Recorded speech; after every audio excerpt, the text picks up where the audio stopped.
Welcome to another gig log. Today's job looks like it's gonna be a really good time. There's not a whole lot of formalities. I don't know if you've noticed this, but I feel like in a lot of weddings now, not many people are doing the formal things. Garter removal, garter toss, bouquet toss, those kind of things. Most people are just saying no to all of those and just skipping right to the party. Let me know if you're having the same experience. One thing that I have new today is the gig bar move. I know a lot of people look down on the gig bar, but for me, I wanted something that's super portable, super easy to set up. I didn't need to run DMX, things like that. As you've seen in some of my other videos, we do have larger lighting, but for the majority of weddings that we do, we keep it really simple. We want quick setup, easy load in, easy load out, that kind of thing. When I found the gig bars, I realized that it did a majority of the things that I wanted to do. There are some features that I wish it had, but for most of my weddings, that's what I'm gonna stick with.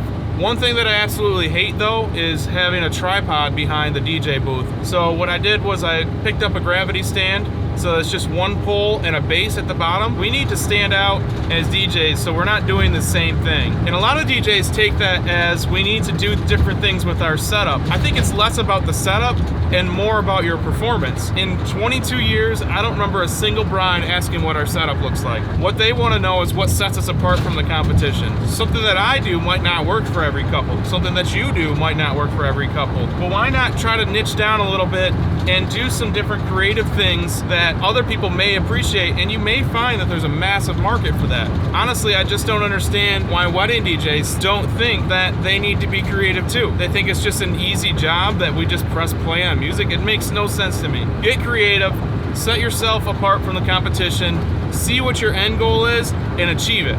Well, we made it. It was kind of confusing because there was another sign down the road. I'm assuming that they must have moved the venue to this new place, because when I pulled in, it was an insurance place, despite it having the same name on the front of the building. I wish every load-in was this easy.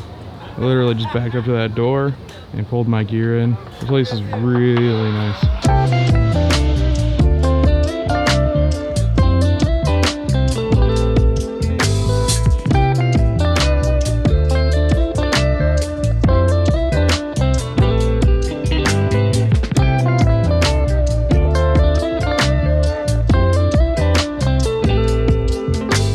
I hate when they put these plugs up this high off the ground. It's really impossible for you to hide your cords.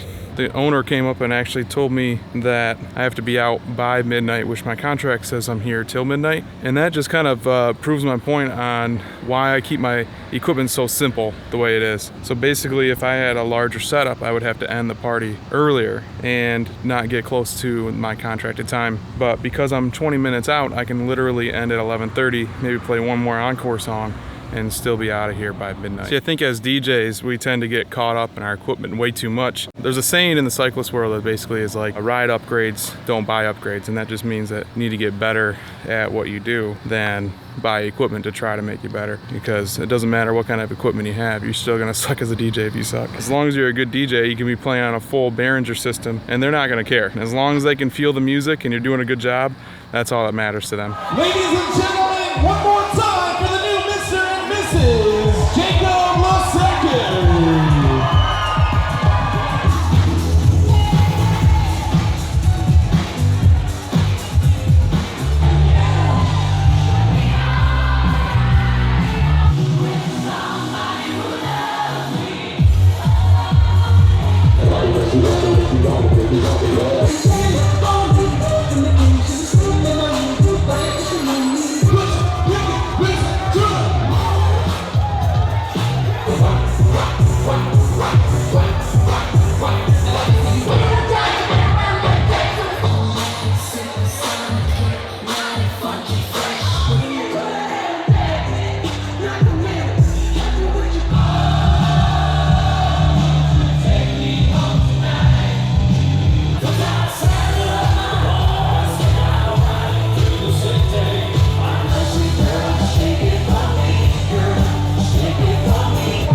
Congratulations to you guys. Thank you so much for having me a part of your big day. Make sure that you guys drive home safely and have a great rest of your evening, ladies and gentlemen. Thank you once again and big congratulations. You should be embarrassed if you DJ for a living.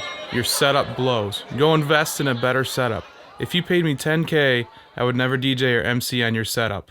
The sick part is people actually book you for their parties. Wow, what a joke.